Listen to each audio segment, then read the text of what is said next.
మహా యుద్ధం ముగిసింది. రావణ సామ్రాజ్యం శిథిలావస్థకు చేరుకుంది. రాముడు మరియు అతని ప్రియమైన మాత సీత 14 సంవత్సరాల వనవాసం చివరకు ముగించుకుని అయోధ్యకు తిరిగి వచ్చారు. కాని రాముడితో పాటు పోరాడిన శక్తివంతమైన వానర యోధులు, వానరుల శక్తివంతమైన సైన్య సన్నతేంటి, సముద్రం మీదుగా వంతెన నిర్మించిన, తమ చేతులతో రాక్షసులతో పోరాడిన, చరిత్ర గమనాన్ని మార్చిన ధైర్య సైనికులు. వానరాజ్ ప్రయాణంలో పురాతన హిందూ గ్రంథాలలో నమోదు చేయబడిన అద్భుతమైన అధ్యాయాలున్నాయి. రాముడిని పరిపూర్ణ భక్తితో సేవ చేసిన ఈ అసాధారణ జీవుల గురించి ఈ పవిత్ర గ్రంథాలు వాస్తవానికి ఏను వెల్లడిస్తాయో ఈరోజు మనం కనుగొంటాం. వారి విధి గురించి తెలుసుకునే ముందు అసలు గ్రంథాల ప్రకారం వానరులు ఎవరో గుర్తుంచుకుందాం. సాధారణ కోతులు కాదు, శక్తివంతమైన జీవులు. వారి గొప్ప యోధులు. హనుమంతుడు వాయుదేవుని కుమారుడు. తన సోదరుడి ఓటమి తర్వాత సుగ్రీవుడు రాజయ్యాడు. గ్రంథాల్లో వివరించినట్లుగా వీరు రాముడి సైన్యంలోని సైనికులు మాత్రమే కాదు, వారు అతీంద్రియ సామర్థ్యాలు, అపారమైన బలం మరియు తెలివితేటలు కలిగిన జీవులు. చెడుపై యుద్ధంలో వారిని బలీయమైన మిత్రులుగా మార్చారు. రాముడు రావణుడిని ఓడించి సీతను రక్షించినప్పుడు తరువాత ఏమి జరిగిందో గ్రంథం వివరిస్తుంది. రాముడు తన నమ్మకమైన మిత్రులను విడిచిపెట్టలేదు. వారి సేవకు ఉదారంగా ప్రతిఫలమిచ్చాడు. రాముడు దైవిక ఆభరణాలు, దండలు, విలువైన వస్త్రాలు మరియు ఆభరణాలను లెక్కకు మించి ఎలా బహుమతిగా ఇచ్చాడో ఈ వచనం ప్రత్యేకంగా ప్రస్తావించింది. ఇవి కేవలం చిహ్నాలు కాదు, అవి వారి అసాధారణ సేవకు అర్హమైన సంపదలు. గ్రంథాలలో నమోదు చేయబడినట్లుగా సుగ్రీవుడు తన రాజ్యానికి తిరిగి వచ్చి పునరుద్ధరించబడిన అధికారంతో మరియు రాముడి ఆశీర్వాదంతో పాలించాడు. రావణునికి దూతగా పనిచేసిన అంగదుడు కూడా వనరాజ రాజ్యంలో గౌరవనీయమైన స్థానానికి తిరిగి వచ్చాడు. హిందూ సంప్రదాయంలో హనుమంతుడికి నిజంగా ప్రత్యేకమైన వరం లభించింది. హనుమంతుడు రాజ్యానికి బయలుదేరే ముందు రాముడిని సంప్రదించినప్పుడు రాముడు ఇలా ప్రకటించాడు: 100 సంవత్సరాల భూలోక జీవితంలో కూడా నీ రుణం తీర్చుకోవడం నాకు అసాధ్యం. కాబట్టి నేను నీకు నిత్య జీవాన్ని ప్రసాదిస్తాను. నా కథలు ఈ ప్రపంచంలో చెప్పబడినంత కాలం నువ్వు బ్రతుకుతావు. అమరత్వం యొక్క ఈ దీవెన కారణంగానే వానరులలో ఒంటరిగా ఉన్న హనుమంతుడు నేటికి మన ప్రపంచంలో ఉన్నాడని వర్ణించబడింది. ఈ విషయంపై గ్రంథాలు స్పష్టంగా ఉన్నాయి. అయితే ఇతర వానరులు తమ జీవితాలను ఎంతకాలం గడిపినా హనుమంతుడి ఉనికి యుగాలుగా కొనసాగుతుంది. వనరాజు విధికి సంబంధించిన అత్యంత నిర్దిష్టమైన పాఠ్య ప్రస్తావనలో ఒకటి మహాభారతంలో వస్తుంది. ఇది రామాయణంలోని సంఘటనల తర్వాత 1000 సంవత్సరాల తర్వాత జరుగుతుంది. మహాభారతంలోని వనపరంలో పాండవ సోదరుడు భీముడు తన ప్రయాణాల సమయంలో హనుమంతుడిని ఎదుర్కొంటాడు. ఈ సమావేశం వచనంలో వివరంగా వివరించబడింది. హనుమంతుడి నిరంతర ఉనికిని నిర్ధారిస్తుంది మరియు 2 గొప్ప ఇతిహాసాల మధ్య ప్రత్యక్ష సంబంధాన్ని ఏర్పరుస్తుంది. ఈ సమావేశం సమయంలో హనుమంతుడు భీముడికి తనను తాను గుర్తిస్తాడు. విశ్వచక్రం పూర్తి కావడానికి తాను యువేగాలుగా వేచి ఉన్నానని వివరిస్తాడు.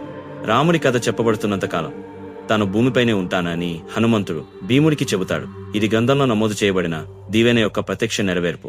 గ్రంథాల ప్రకారం, ముఖ్యంగా బ్రహ్మపురాణంలోని భాగాల ప్రకారం, సుగ్రీవుడు తన రాజ్యాన్ని చాలా సంవత్సరాలు పరిపాలించాడు. అతని నాయకత్వంలో వనరాజ రాజ్యం శ్రీరాముడి పాలనలో అయోధ్యతో తన మైత్రిని కొనసాగించింది. మానవ ప్రమాణాల ప్రకారం చాలా కాలం పాటు జీవించినప్పటికీ చాలా మంది వనరాజుల జీవితాలు శాశ్వతం కాదని గ్రంథాలు సూచిస్తున్నాయి. దైవిక లేదా అర్ధ దైవిక జీవులకు శతాబ్దాలుగా విస్తరించగల వారి సహజ జీవితకాలం గడిపిన తరువాత వారు చివరికి భూలోకం నుండి బయలుదేరారు.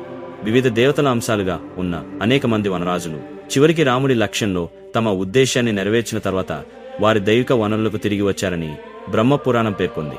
ఈ భావన హిందూ విశ్వోద్భవ శాస్త్రానికి అనుగుణంగా దైవిక జీవులు తరచుగా నిర్దిష్ట విశ్వ ప్రయోజనాలను సాధించడానికి తాత్కాలిక రూపాలను తీసుకుంటారు. పురాణంలోని కొన్ని భాగాలు పురాతన భారతదేశంలోని అడవులు మరియు పర్వతాలలో నివసించే వనరాజుల వారసుల గురించి ప్రస్తావిస్తున్నాయి. ఈ సూచనలు శ్రీరాముడికి సేవ చేసిన అసలు వానర యోధులు చివరికి మరణించినప్పటికీ వారి వంశం కొనసాగిందని సూచిస్తున్నాయి. కంద పురాణంలో కొన్ని తెగలు లేదా అటవీ నివాసుల సమూహాలను అసలు వనరాజు వారసులుగా పరిగణించారని సూచించే బాలాలు ఉన్నాయి. అయినప్పటికీ వారు వారి పూర్వీకుల పూర్తి దైవిక శక్తులను కలిగిలేరు.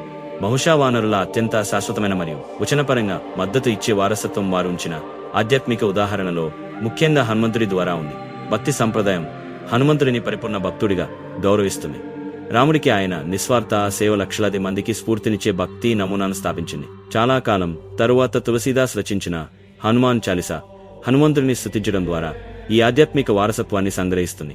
చాలా కాలం తరువాత తులసీదాస్ హనుమంతుడి లక్షణాలను మరియు రాముడికి ఆయన శాశ్వత సేవను ప్రశంసించడం ద్వారా ఈ ఆధ్యాత్మిక వారసత్వాన్ని సంగ్రహిస్తుంది.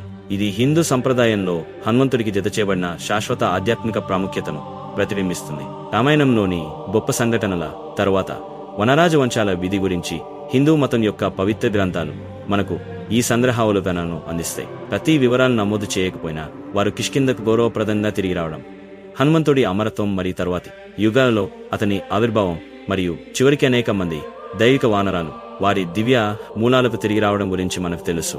వారి కథ మనకు బోధిస్తుంది, గొప్ప వీరులు కూడా చివరికి తమ భూసంబంధమైన లక్ష్యాలను పూర్తి చేస్తారు. హనుమంతుల్లా కొందరు యుగేగాలుగా తమ సేవను కొనసాగిస్తారు, మరికొందరు తమ లక్ష్యాన్ని నెరవేర్చుకుని ఉనికి యొక్క ఇతర రణాలకు వెళ్తారు. వారు కాలాన్ని అధిగమించే ధైర్యం, విధేయత మరియు భక్తికి ఉదాహరణగా నిలిచి ఉంటుంది. వానరులు మన ప్రపంచం నుండి చాలా వరకు నిష్క్రమించి ఉండవచ్చు, కానీ పవిత్ర గ్రంథాలలో మరియు హిందూ సంప్రదాయం యొక్క హృదయంలో వారి వారసత్వం శాశ్వతంగా నివసిస్తుంది.